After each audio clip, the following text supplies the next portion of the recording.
इस दुनिया में किसी का आना या किसी का जाना भगवान के ही हाथ में होता है। बाकी सारी चीज़ें सिर्फ बहाना होती हैं। ये हो गया, वो हो गया, पर अंत वही होता है जो भगवान चाहता है।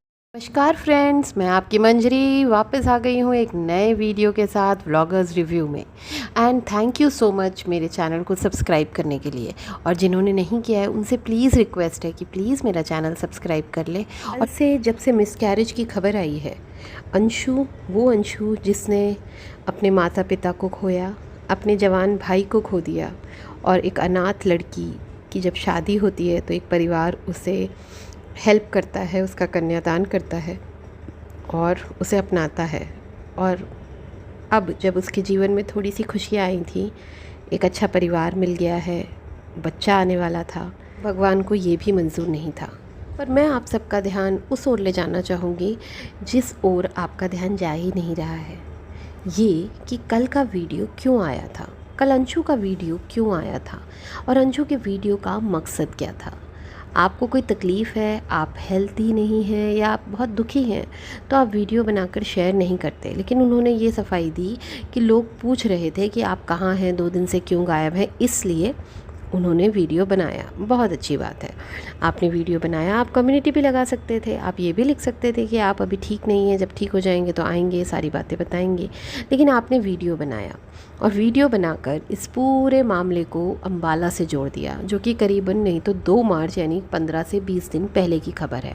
यहाँ पर कल अप्सरा मॉम भी आती हैं वहाँ से मिल मिलाकर, और सारे वीडियोज़ वालों को जवाब देती हैं कि भाई वो अंबाला तो 20 दिन पहले गई थी, और ये जो भी हुआ है ये अभी हुआ है रिसेंटली 18 तारीख को, तो इतने दिन के गैप में नहीं होता है। ऐसी वो सफाई देती हैं अपने बेटे बहू के घर की में जो भी कांड हुआ है उसको बताने के लिए वो कल आती हैं सफाई देने। बहुत अच्छी बात है, एज अ माँ उन्होंने बहुत अच्छा किया। लेकिन यहाँ पर कुछ चीज़ें उनकी भी सस्पिशियस दिखती हैं मुझे, कि जैसे कि प्रेग्नेंट थी, जब अंशु प्रेग्नेंट हुई तो फैमिली को तो मालूम था ना, लेकिन अप्सरा मॉम को वीडियो के थ्रू ही पता चला था। वैसे ही ये पूरा जो हुआ है, यानी जो भी मिसकैरेज हुआ है, जो भी हुआ है, ये भी इन लोगों को वीडियो के थ्रू ही मालूम चला है। उन्होंने कहा कि उसने मुझे 1 बजे के करीब कॉल किया था, लेकिन मैं नहीं उठा पाई, मैं बाहर थी। तो करेक्ट, उन्होंने 1 बजे के करीब फ़ोन किया, उसके बाद ही वीडियो अपलोड कर दिया। तो बिल्कुल वीडियो अपलोड करने के पहले वो कॉल कर रहे थे। तो कहीं वो भी व्यूज़ का ही गेम खेल रहे थे, वो भी ये चाह रहे थे कि ये न्यूज़ पहले हमारे हैंडल से जाए। वो भी यही खेल रहे थे जो अप्सरा मॉम खेल गई कल थंबनेल लगा के अपने प्री शूटेड वीडियो पे। तो सब लोग कहीं ना कहीं व्यूज़ के पीछे भाग रहे हैं, कंटेंट के पीछे भाग रहे हैं। ये चीज़ सच में मैं चाहती हूँ, या मुझे लगता है सारे रिएक्शन चैनल वाले, जितने भी रिएक्शन चैनल वाले हैं, शायद सबका एक ही मोटिव है, एक ही उद्देश्य है, एक ही ध्येय है कि आप लोग, आप सब्सक्राइबर्स लोग इस चीज़ को समझिए कि ये लोग जिस तरह से आपसे लिंक्ड अप हो रहे हैं ना, परिवार बना रहे हैं आपको, ये अपने ही परिवार के नहीं हैं, ये अपनों के ही नहीं हैं, तो हमारे या आपके कैसे होंगे। तुरंत ही राजकुमार बाबू, जो कि 2-3 दिन से वीडियो नहीं बना रहे थे, वो भी सामने आ जाते हैं, अपनी पत्नी को बगल में बिठा के वीडियो बना लेते हैं, उसी में एक हिंट भी दे डालते हैं अपने मैटर का।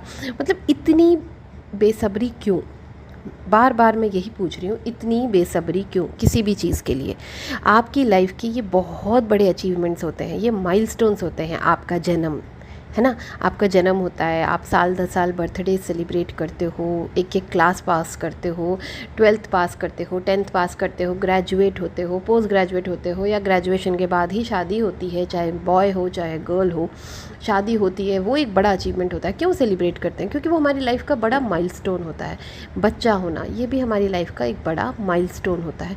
इन बड़ी महत्वपूर्ण चीज़ें जो हमारी ज़िंदगी की बहुत महत्वपूर्ण माइलस्टोन्स होती हैं, इनको हम कंटेंट कैसे बना सकते हैं, ये है मेरी प्रॉब्लम। इसीलिए मैं इस राज परिवार के पीछे पड़ी रहती हूँ, क्योंकि ये लोग हर चीज़ को कंटेंट बना देते हैं। अगर आप वहीं देखें तो इनकी जो दूसरी बेटी बैंगलोर में रहती है, जब उनकी बच्ची को चोट लगती है, तो वो, जब उन्हें पता होता है कि उनकी मम्मी लाइव में है, उनकी मम्मा, फिर भी वो अपने भाई को या किसी को भी कॉल करके ये मैसेज पहुंचाती हैं उनकी मम्मा तक कि भाई मेरी बच्ची को इतनी ज़्यादा चोट लग गई है। और इनकी मम्मा भी तुरंत वीडियो बनाकर नहीं छापती, इनकी मम्मा भी रात भर परेशान रहती हैं और सुबह वीडियो छापती हैं। तो ये था असली प्यार। तो ये है दिखावे का प्यार और ये है असली प्यार। मैंने आपको डिफ्रेंशिएट कर दिया। चलिए अब बात करते हैं कि अंबाला में क्या हुआ था। अम्बाला में इनको हुई थी ब्लीडिंग, जो कि शुभम जी ब्लोडिंग बोल रहे हैं, वो ब्लोडिंग नहीं ब्लीडिंग थी। तो उनको वहाँ पर हुई थी ब्लीडिंग। यूजुअली ऐसे कंडीशंस में जब ब्लीडिंग होती है किसी प्रेग्नेंट लेडी को, तो उसे पैर ऊपर कर कर या कंप्लीट बेड रेस्ट करने को कहा जाता है।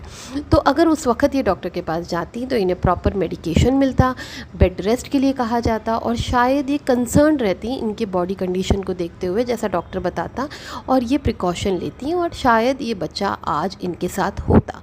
लेकिन इन्होंने क्या किया, इन्होंने ये सारी चीज़ें छुपा ली। क्यों छुपा ली? क्योंकि इन्हें लगा कि इनके भाई की और भाभी की मैरिज एनिवर्सरी ना ख़राब हो जाए, कहीं वो फिर से नाराज़ ना हो जाए। यही नाराज़गी का डर इन्हें लेकर पहुंचा था अम्बाला इस स्थिति में। ये अपनी सास अपनी पति से लड़ाई करके अपने देवर के साथ आई थी इस मैरिज एनिवर्सरी को सेलिब्रेट करने, क्योंकि इनको लप्पू ने कहीं ना कहीं ये कह दिया था, इनको क्या सबको खुलेआम वो रोज़ वीडियोज़ में ये धमकी देता था कि जो इस प्रोग्राम में नहीं आया उससे मेरा संबंध ख़त्म, जो इस प्रोग्राम में नहीं आया उससे मेरा संबंध ख़त्म। तो कहीं ना कहीं ये अंशु है तो बच्ची ही ना भाई, बुद्धि तो इसकी बच्ची वाली ही है। तो इसको ऐसा लगा कि कहीं मैं अभी नहीं गई और कहीं भैया ने मुझसे संबंध ख़त्म कर लिया तो भाई मेरी दाल रोटी चलना तो मुश्किल हो जाएगी वीडियो वाली, और ये सारे एक साथ मिलके हमला करेंगे, भाई बहन मम्मी सारे वीडियोज़ एक साथ बनेंगे मेरे खिलाफ़। तो ये डर गई और डर के ये पहुँच गई। इसने अपने पैर पे कुल्हाड़ी मार ली वहाँ जाकर, वो भी ऐसे घर में जहाँ आपको ना कोई खाने को पूछे, ना आपकी तबीयत का पूछे, ना आपका ध्यान रखे। वो प्रेग्नेंट थी। लप्पी को क्या चाहिए था? एक औरत होने के नाते, आप माँ नहीं बनी तो क्या हुआ, आप एक औरत तो हैं, आपको इतनी बुद्धि तो होनी चाहिए कि एक प्रेग्नेंट लेडी को ऊपर नहीं ठहलाना है। हाँ, आपने बिट्टो को अपने बेड पे सुला लिया अपने पति और सबके साथ, लेकिन आपने अपनी बहन को मतलब अपनी ननद को अपने रूम में नहीं रखा। ये है आपकी कमी लप्पी। इसीलिए हम लोग आपको ट्रोल करते हैं। ये सब जो आप एक्टिविटीज़ करती हैं ना, आज तो आपका पति भी आपको ट्रोल कर रहा है, अभी जो मैंने वीडियो देखा, तो आपको इसीलिए लोग ट्रोल करते हैं क्योंकि आपकी एक्टिविटीज़ ही ऐसी हैं। आपने उसको ऊपर ठहराया। क्यों ठहराया? वो प्रेग्नेंट थी, आपको उससे जलन हो रही थी, इसीलिए ना। आप ही हैं वो, आप ही की है वो काली नज़र। मैं बार बार कह रही हूँ, आपके अंधभक्तों को बुरा लगता हो तो लगे, मैं तो कहूँगी। लोग जाकर दोबारा से इनकी मैरिज एनिवर्सरी की वीडियोस देखिए, वहाँ मोस्ट ऑफ द प्रोग्राम्स में अंशु मिसिंग है। किसी ने भी, ना ही अप्सरा मॉम ने, ना ही वहाँ के जो लोग आए हुए हैं या जो होस्ट है यानी लप्पू और लप्पी, इनमें से किसी ने भी ध्यान नहीं दिया कि वो बेचारी जो इतनी तकलीफ़ वाली कंडीशन में भी आपके पास आई है आपके प्रोग्राम में, वो अभी नहीं दिख रही है। वो कहाँ है? वो मिसिंग है। वो किसी ने भी ध्यान नहीं दिया, किसी भी एक्टिविटी में उसको नहीं बुलाया गया। तो इस तरह का क्यों व्यवहार किया गया? उसको इग्नोर भी किया गया, उसके साथ बदतमीज़ी भी की गई। उसकी मतलब अगले दिन जब वो सुबह गई तो उसे खाने को भी नहीं पूछा। वो तो भला हो भुट्टो के पति का, उसने उसको खाने को दिया। तो इस तरह का आप लोग व्यवहार करते हैं, तो वो कैसे हिम्मत करती बोलने का? जो आज अप्सरा मॉम व्लॉग बनाकर बोल रही हैं कि वो वहाँ हमसे कहती हम कुछ ना कुछ करते। हाँ जी, हम ये मानते हैं कि आपसे कहना चाहिए, पर वो बेचारी भी क्या करती? उसे डर था लप्पी का कि भैया लप्पी आपकी बड़ी बहू मुंह फुला के बैठ जाएगी।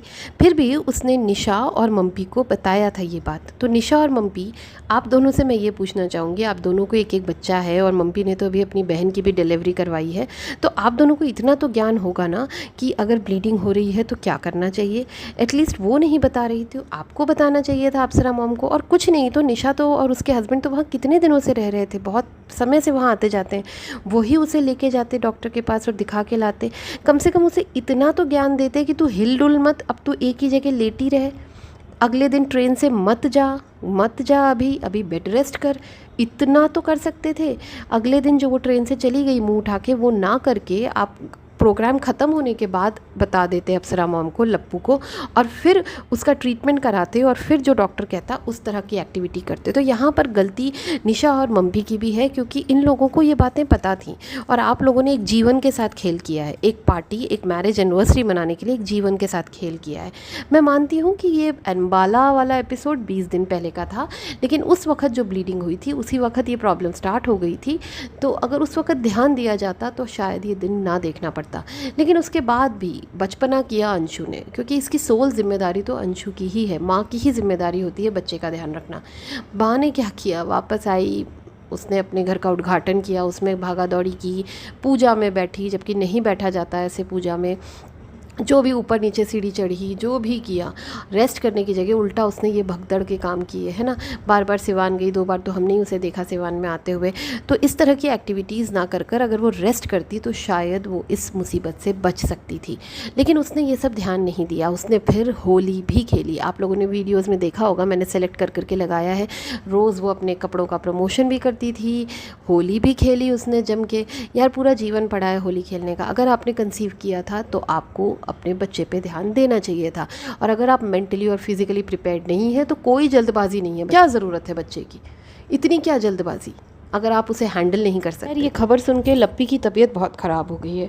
लप्पी बहुत बीमार हो गई है, इस डर से कि कहीं उसे सिवान ना जाना पड़े अंशु को देखने, तो उसकी तो तबीयत ही ख़राब हो गई है। और लप्पू उसे छोड़ अकेले निकल पड़ा है फ़्लाइट से, जैसा वो लोग हमेशा पॉइंट आउट करते हैं, फ़्लाइट से जा रहा है वो कहीं, और अच्छे से ट्रोल करके जा रहा है अपनी बीवी को कि वो उसे नाश्ता नहीं देती, वो उसके कपड़ों का ध्यान नहीं रखती। चलिए इस बारे में हम कल बात करेंगे दूसरे वीडियो में।